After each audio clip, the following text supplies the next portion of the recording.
Good morning to one and all. In the previous class, we discussed about Roman roads, how Romans are developed different kinds of roads for their daily activities and utilities. Majorly, these Romans are used these roads for military purpose. That means to protect their country from surrounding countries. Okay.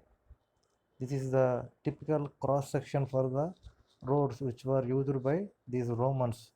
This is the cross sectional area. In this cross sectional area, we are having entirely five parts.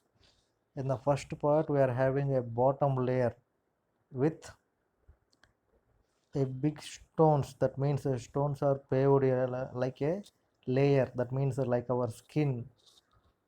This is the bottom part of the road. And next in the second layer, they arranged the brick stone, broken stones. That means whenever they are dressing a rock, they will get a broken stone as a final material, which is not useful for the constructional work. Those kind of broken rocks, they will utilize like this for construction of roads. These broken rock, broken stones and other pebbles. That means those small kind of stones which are available near seashores and foots of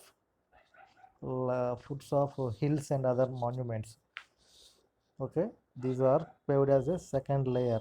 But in case of this third layer, they laid a separate kind of material. That means cement mixed with broken tiles. That means broken tiles, cement mixed with, and like in the third layer majorly they are used a binder material. That means this binder material will keep the two layers as strong as possible. That means without collapsing those two layers, the binder material will help so that the cement they are used as a binding material with the broken tiles and other small stones. But in case of fourth layer, that means the outermost layer they are paying stones formed as a surface. That means nowadays we are using these tiles in our houses and other important places. Like that they are using these stones. That means in the tiles we are having thickness is very low, but in case of stones thickness is very high. Those high thickness stone, that means uniform high thickness stones are paved like as a tiles on the road.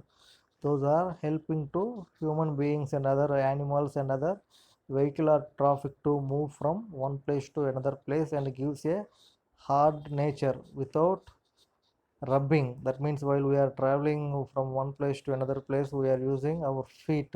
That means our the force should be applied on the top layer of the earth. Like that the pebbles protect the layers without eroding. In the fifth part, they are constructing a curbs. That means high-rise structures at the end of the sections. That means those will not enter any water or any other materials onto the surface. That means while these water or any other substance are interact on the top layers, those will create another layer on the topmost layer. This will causes accidents. That means when we are traveling on the roads, whenever we face a top layer with water, that means skidding of vehicles occurs due to these layers of water and other small dust particles. So while we are going with a fast, because of there is another layer on layer. That means the layer on layer goes to shear or any other failures. That means whenever we get a sudden break on that layer, our vehicle skids because of this layers by layer arrangement.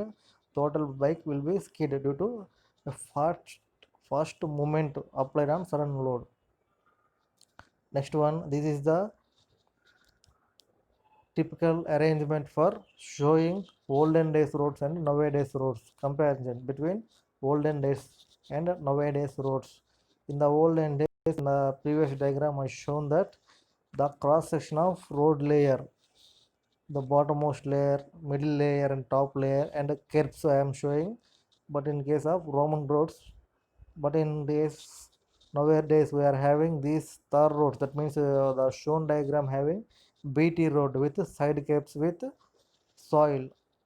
Okay, this is the major difference between Roman roads and normal roads. What is the other oldest road transportation systems we are having? These are the four kinds of transportation systems in olden days we are having. These are all we are unknown road systems. But in case of these four, in the fourth one we are having macadam construction. First one is the Tresagat construction, second one Metcalfe construction, third one Telford construction, and fourth one macadam construction. These four are different kinds of construction practices for building up of roads. These are used in different countries. But in case of fourth one, macadam construction, nowadays also we are using these macadam constructions in villages and other areas. We will simply call it as WBM roads. That means water-bound macadam roads. In this term, we will observe this macadam type of construction for laying of roads in rural areas and village roads. Next one, second method of construction of roads. We will show one by one point and explaining. First one, Pierre Tresagat developed an improved method of construction in France in the year of 1764 AD. In the year of 1764, in the country of France, the scientist, not scientist, innovator, we are not, didn't call him scientist, he is the innovator for that road. Tresagat developed the kind of road. In those road, the main features are: first one, subgrade was prepared and a layer of large foundation stones were laid on the edge of the hand. That means in the previous diagram also we are having caves like that. A large stones were kept on the either side of the road, and the middle path we are having smaller stone compared to that. At the two edges of the pavement, large stones were embanked edgewise to serve submerged curved stone. That means curved stones like somewhat distance high from a normal road. Those are called curb stones. You are in second year in building materials and construction like BMC. You will know these different kinds of arches and materials. In those materials, you will know the term curb. That is, once you go through that building materials and construction, and you know the term curb means with the different kinds of pictures in arches and others, they will show the curbs. Second point, at the two edges of pavement, large stones were embedded either edgewise to serve the submerged curb stones. That means submerged curb stones. That means submerged means some part is under surface, some part is above the surface. The condition is called submerged conditions. Next one, the corners or heavy foundation stones were hammered and then intersects filled with the smaller stones. That means hammered. That means huge amount of hammer. Sutti, hammer ante sutti andi. Hammered force should be applied on the stones. That means to submerge those stones, they will use the force of hammers. Next one, broken stones were packed on the thickness of about 8 centimeters and compacted. That means broken stones, small tiny stones, like nowadays we are using these chips as a filling material. In olden days, they are all broken. That means we are having crushers near hilly areas. In different areas, there are having hills. They using these crushers and converting the hill material to stones and other aggregates, like coarse aggregates. Like that, in olden days, they didn't have crushers. Simply by using their hammers and other hard substances to broken the rocks, those broken rocks are used as a layers of the different kinds of roads for their daily usage. And next point, the top wearing course was made up of smaller stones and compacted to thickness about 5 centimeters. In the bottom stone, they are usually 8 centimeters, but in case of the top layer, they are using simply 5 centimeters thickness, edges are gradually increases toward the center. That means they are using this elevation to drain out the rainwater. That means drain out the water or any other substance which will not contact on the road. Due to the lagging of this water, the water will penetrate layer by layer and it reaches the ground. It creates undampness to the road, and finally it tends to మనకి గుంతలు అనేవి form అవుతూ ఉంటాయి. మన నార్మల్గా కొన్ని roads మీద మనం ట్రావెల్ అవుతున్నప్పుడు we will observe some kind of this narrows or pits on the roads. Why? Because of this improper elevation. And next one, Metcalfe method. In this Metcalfe method was developed by John Metcalfe. He was from England. He apparently followed the recommendations of Robert Phillips, whose paper was presented in Royal Society. That means some research workers. That means research workers means some of the eminent faculty and followers, research scholars. They publish their papers in societies like royal societies. In those royal society, he found the paper and worked on that paper, and he get the construction of Metcalfe method. It was responsible for the construction of 230-kilometer road from northern region to England. That means a huge amount of project he was getting in those days.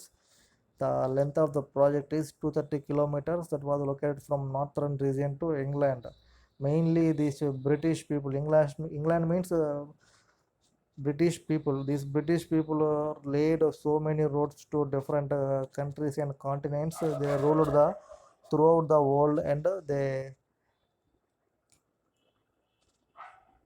constructed so many roadways and railways. In our India also, first railway was laid by these Britishers for transporting huge number of raw materials and others from our country to their country. As he was blind, much of work was not considered. That means he was blind. That means he didn't see so much. So that his work was not considered. That means అతని పనితనాన్ని ఎవరు గుర్తించలేదు. That means his work was not considered. Next one, Telford method. Third method is the Telford method. This main person is Thomas Telford. He in the 19th century he developed the Telford method. The main features of the constructions are this Telford method of construction. The main features are a level of subgrade was prepared with a width of 9 centimeters. That 9 meters, not centimeters, with a level of 9 meters. That means the width of the road is 9 meters. That means 9 meters means they nearly we are having 30 feet. For every 3 meters we are having 3 point something feet, 3.33 feet. 9 meters means nearly 27 to 30 feet around. The largest foundation stones of thickness 17 to 22 centimeters were laid with the hand and their largest face down so as to lay the stable position. Largest foundation stones of thickness, that means large. The foundation stones, that means nearly for every construction work we are using basic foundation.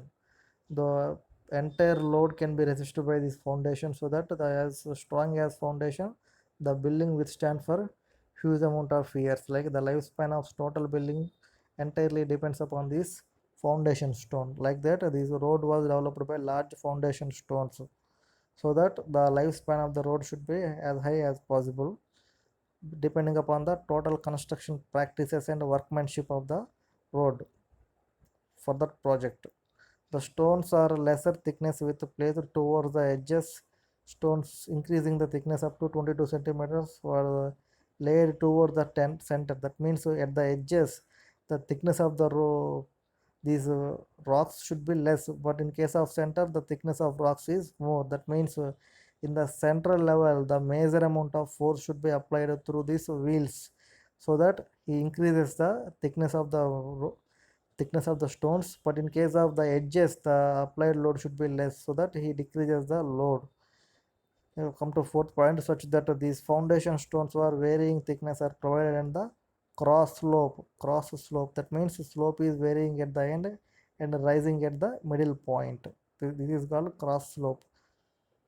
At the any interslices between the foundation stones are filled with the smaller stones and chipping the properly breakdown. That means the gaps between the larger stones were filled by help of smaller stones by chipping them. That means simply chipping means breaking the middle stones and normal stones to two parts, and those filled with between the larger stones. This is the Telford method of Telford method. Like this is the typical cross section. In the bottom area they are using larger stones. By the level is graying, they are decreasing the size of the particles. And sloping, this is the slope. At the central part we are having huge amount of height, at the end there is a less amount of height. This is called slope, to protect the road from water penetration in rainy seasons and others, to drain, simply to drain out the water on the surface of roads. This is the major phenomenon of getting this slope. Next one, macadam construction. The British engineer John Macadam introduced this, the macadam construction.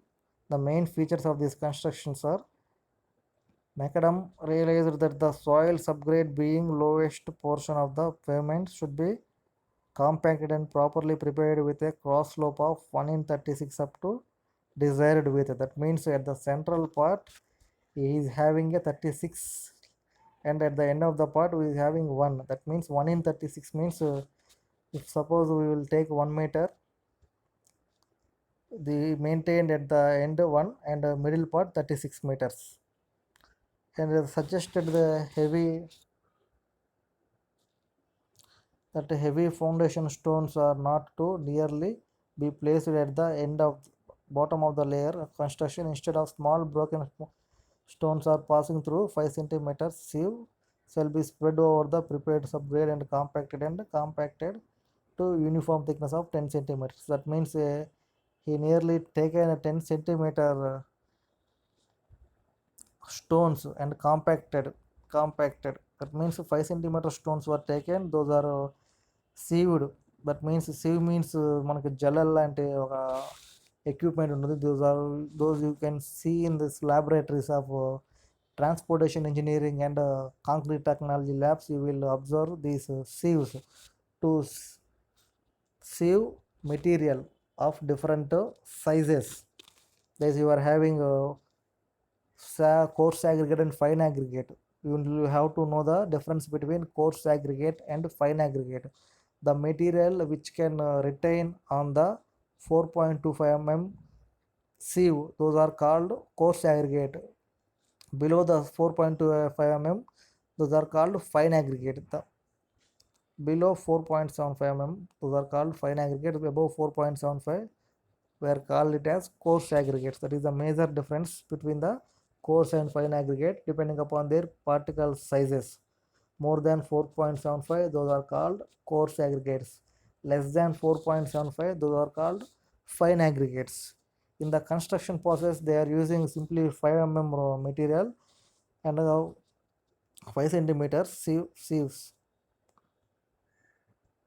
for that prepared subgrades. Similarly, in the next layer of the pavement they constructed with a small broken stones of 3.75 centimeters and compacted to thickness of 10 centimeters. As in the previous case they are using 5 centimeter stones, but in the second case they are using 3.75 centimeters stones. That means the size of the stone also decreasing layer to layer. Those we can observe in this diagram. In the bottom layer they are having a huge amount of stones, but in case of second layer they are having small stones, but in case of third layer they are having very tiny stones. This is the major difference. Through the total thickness of the construction was not less than previous methods. These techniques provided a good carriageway due to improved load dispersion characteristics of the compacted broken stone aggregates to smaller sizes. That means whenever we are getting a smaller size of aggregates, the load bearing capacity of the road also increases due to huge amount of compaction. You need to know the term compaction. That means we are decreasing the voids by vibrating or compacting the material. That means there is a huge amount of voids while we taking these coarse aggregates and fine aggregates. Those voids are filled normally filled with air and other, in case some cases water. We need to remove those air and water to densify the soil. Whenever there is a huge amount of density, automatically the soil bearing capacity and the strength of the soil strata will increases due to this density and other techniques. Next one, the top layer consisted of broken stones of size 2 centimeters and compacted to a thickness of 5 centimeters. That means we are using 5 centimeters in the bottom layer. In the above bottom layer, we are using 3.75 centimeters rocks. In the top layer, we are using 2 centimeter rocks by using different compaction methods. This is the construction of macadam roads, a step-by-step process with a huge amount of rocks on the bottom layers and small rocks on the top layer by simply decremental order from bottom to top. This is the slope, cross slope. They are using simply cross slope. In the bottom layer, they are using these different kinds of rocks. They are typically showing with different colors. Okay, by using 1:36 slope. Already you studied in our primary education. That means in the 10th standard you are studied these slopes and others. That is the British roads, simply developed by WBM, macadam construction. Now we come to these Indian roads. India has a large node network of over 3.314 million kilometers. That means 1 million equal to 10 lakhs, billion equal to 10 power 7, million equal to 10 power 5. That means 10 power 5 equal to 10 lakhs. 3.314 million kilometers of roadways. In those 2.1 million miles, which making third largest road network in the world. Third largest road network in the world. We need to remember this. These kind of bits will comes under APPSC and other competitive exams. We need to remember those. And the total road network in our India is 3.314 million kilometers. These also you have to remember. The in some examinations he will ask directly as what is the road network in India? 3.314 million kilometers. And what is the position of road network in the overall world? That is the third largest road network in the world.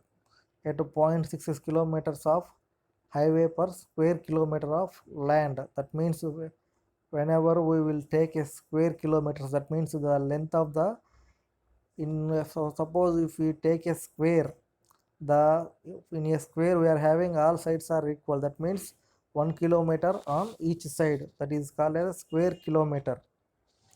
In that square kilometers we are having 0.66 kilometers of highway. Like our India has a seventh largest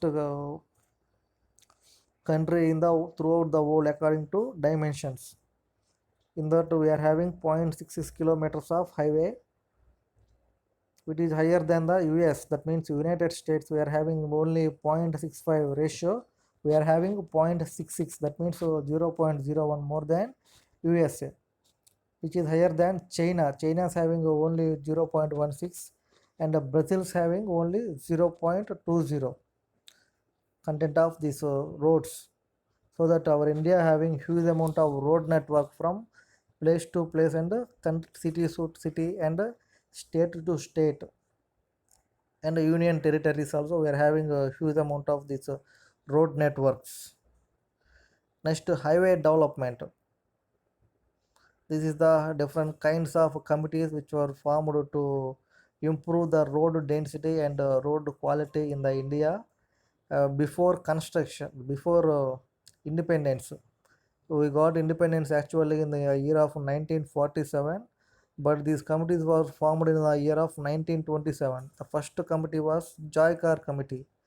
Joykar Committee was formed in the year of 1927 to develop the roads. Before going to develop, we need some funds to lay the roads. They developed different kinds of principles and rules for collecting these money. In the second stage, they developed the Central Road Fund. That means CRF, Central Road Fund, in the year of 1929.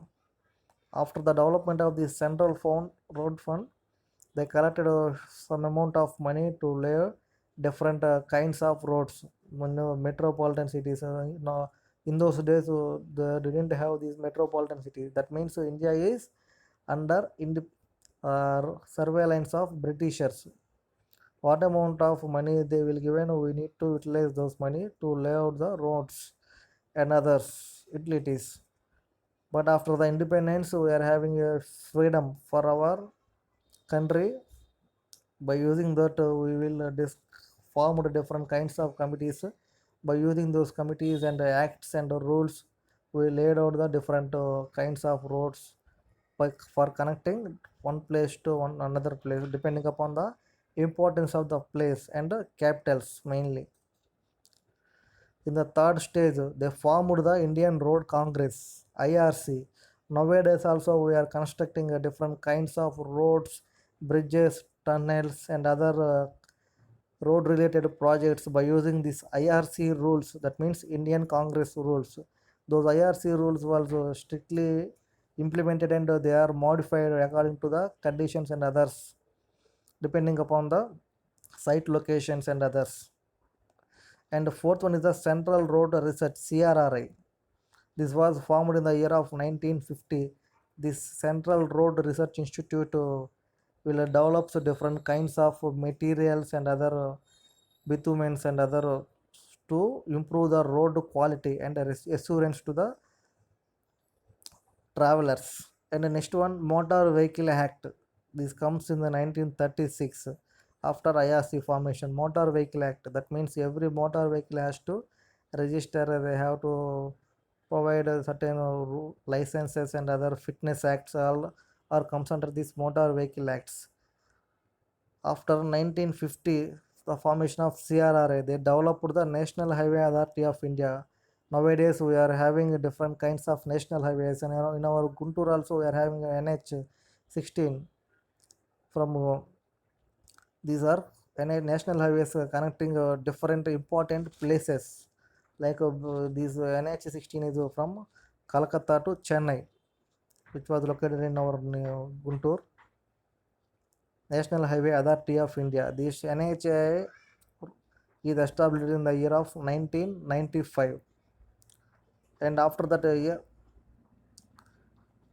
after the proposal of the CRRI, that means CRR, Central Road Research Institute. Before the formation of the CRRI, they implemented different kinds of plans. That means first 20-year road plan. What is the main agenda for this 20-year road plan means they are choosing different places in the country, that means in India.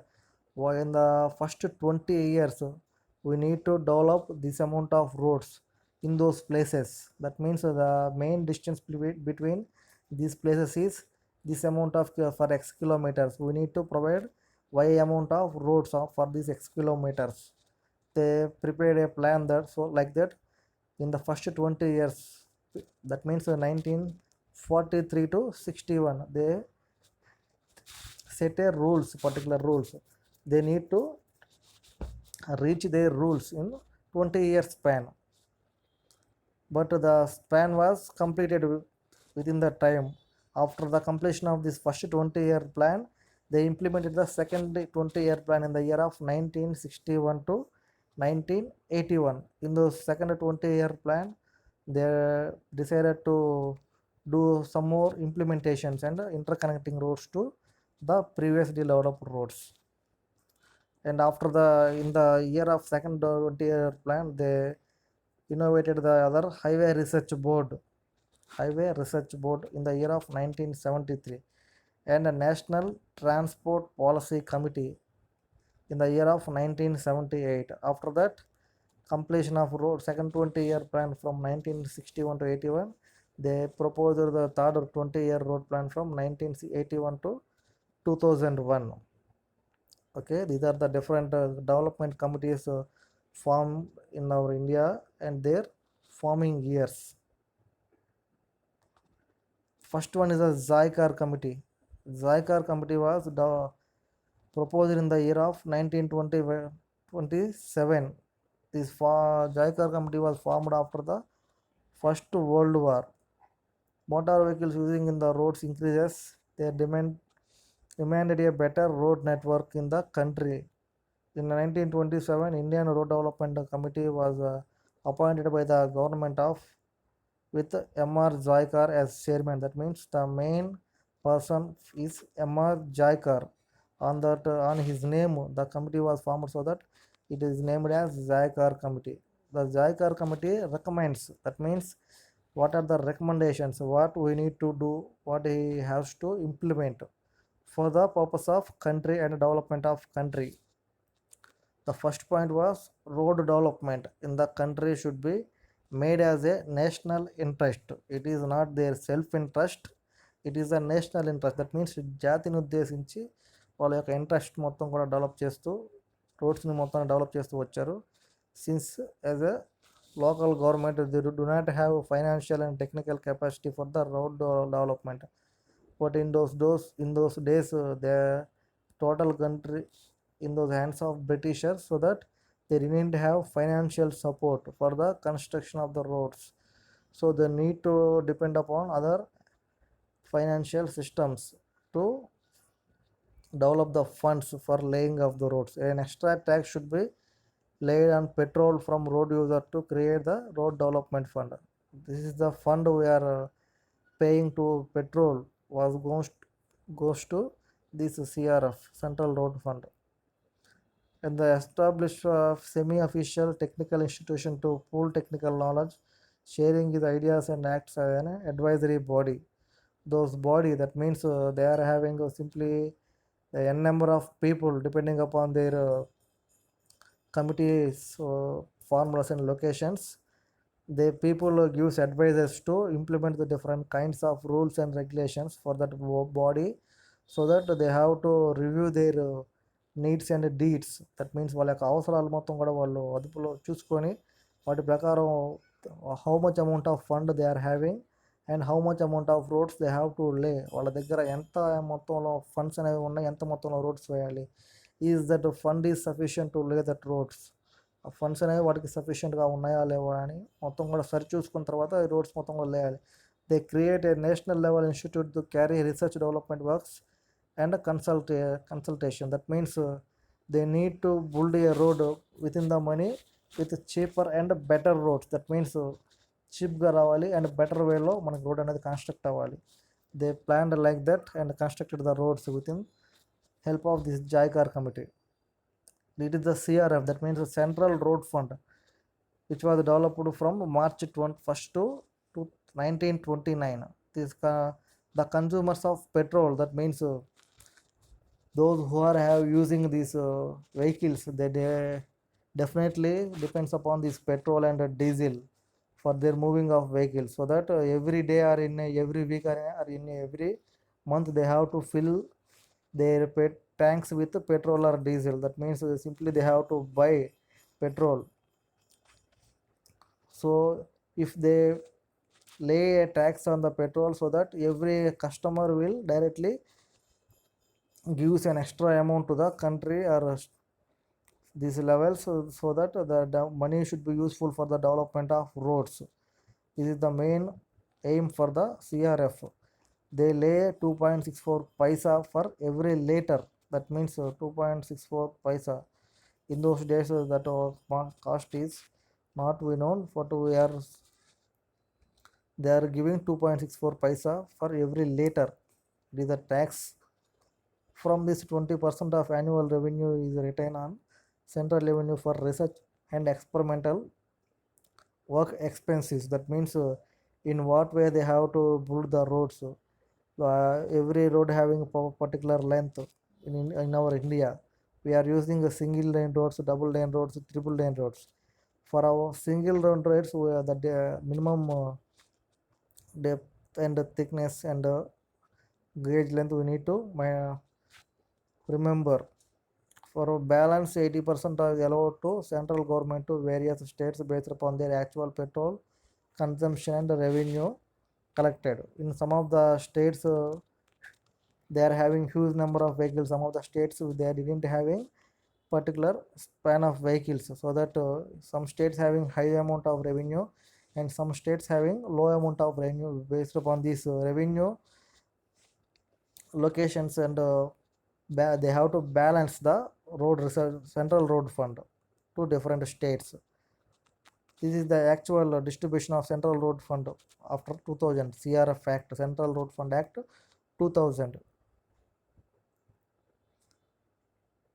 With the total amount of 100%, for suppose if we get an 100 of rupees of fund, in those 100 rupees we need to allocate 57.5 paisa 5 for national highways, 30% for state highways, and 12.5 paisa for these other roads. That means village roads and others. 50% says on diesel and road or development acts. Okay, you need to remember this CRF Act 2000, 57.5% for national highways. That means these national highways are mainly interconnecting the states and important capitals in the country. And the state highways mainly located from surrounding. For suppose we are Andhra, we are having a surrounding as Tamil Nadu in bottom, and the right side we are having Karnataka, in the beside side we are having Telangana, in the above we are having Orissa as a border states. We need to connect the state and their capitals. That means Tamil Nadu, where we need to connect to Chennai with our Amravati or any other Vizag, so that we need to collect different special roads and lanes for fast moving vehicles.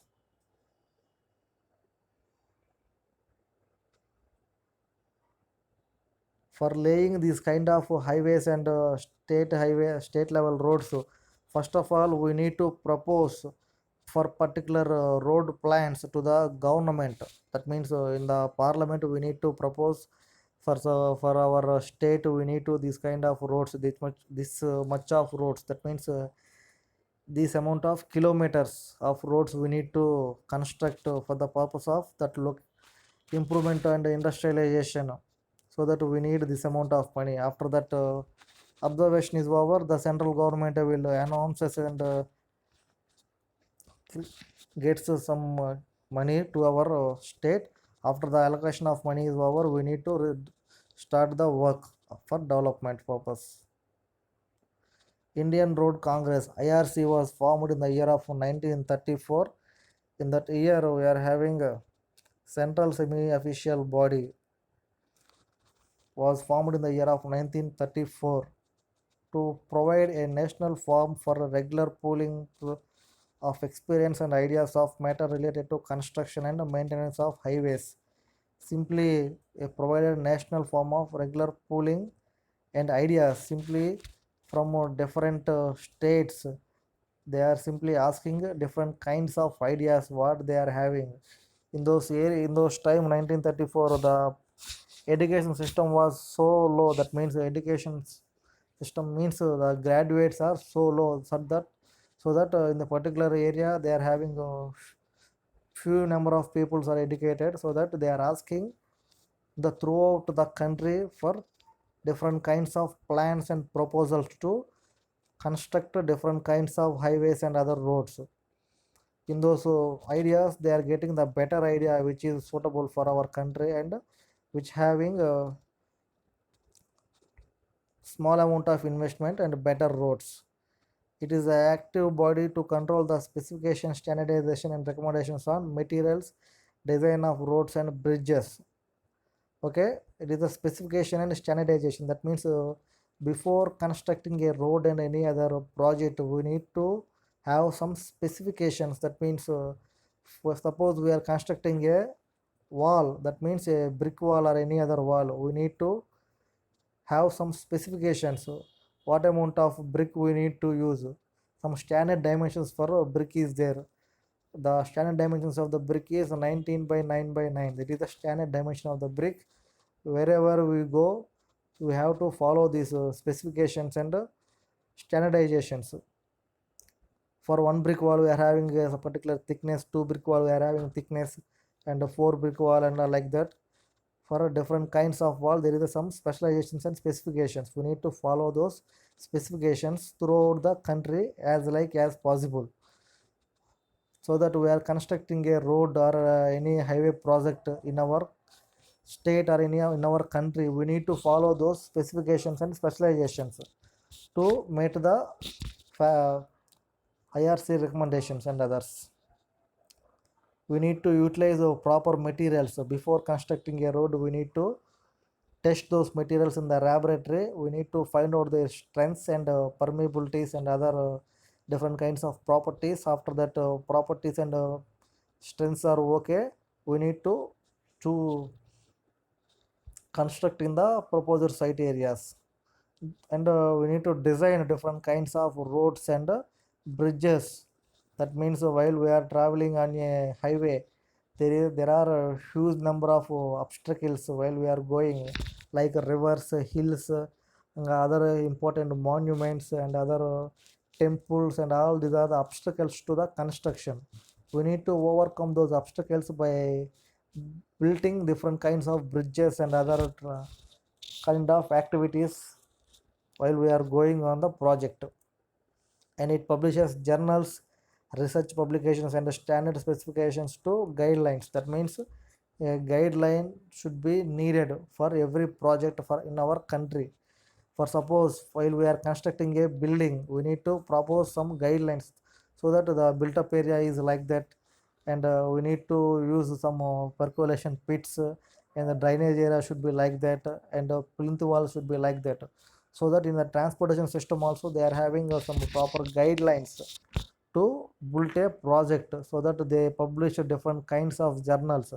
In those journals, they are simply researching. What they are doing is what kind of materials are suitable for what type of lands. In our India, we are having different kinds of lands. That means soils are different: black cotton soils, red soils, alum soils, sandy soils, silty soils, clay soils, like that. Different kinds of soils are there. On particular soil, what type of materials are suitable for construction, and what amount of strength they will bear. All those things they need to consider, and they have to develop the different kinds of these publications and standards. They need to provide a platform for the expression of professional opinion on matter relating to roads and road transports. After the publishing is over, they need to review what the journal will tells. Is there any obligations in the journals? We need to review those journals, and the opinions has to take. If the opinions are all positive, we need to follow those opinions and research works for the implementing. Okay.